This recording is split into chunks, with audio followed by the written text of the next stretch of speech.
Hi guys, back at 90 Maybank Place again. So what I've come up with an idea to get another bedroom out of the front living room without moving the kitchen. So the idea right now is, this is the porch.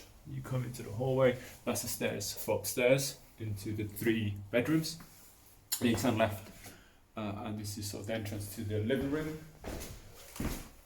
Over there, then you've got sort of a storage underneath there, and then you've got the living room itself, and that enters the kitchen. That's the kitchen, and this is the bathroom. Ideally, we'd like to keep the kitchen as it is, because it it saves us a lot of money. Whereas if we move it here, for example, it would actually be quite expensive.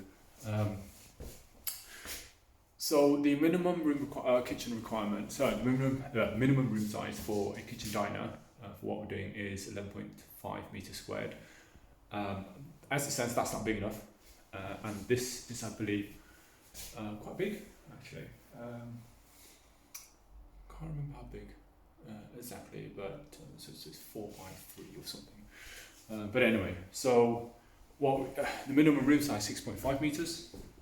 So what we can do is actually put a wall up along here, up to there, and then turn it in slightly, so that, and then remove this chimney breast.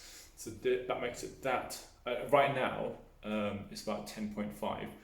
If we kind of move it in here into there, that should make it about I think 8 meters squared, and then that creates a hallway that's straight into the kitchen. So that would be the start of the kitchen here into there, and I think that should give us at least 11.5 meters squared. So that means it will come in here, for example. So the door will be here. We put a dining table over there for 4 people, and this way we can leave the boiler here, we can leave the plumbing and everything here, so the kitchen just stays still. And then we have to knock this wall down and move it back here. So move all the way back here, and then just have the kitchen bathroom there. Okay, and I think, yeah, shall we shrink the bathroom and give the space to the kitchen instead? Alright, just a quick update, just trying to get some quotes. Alright, cheers.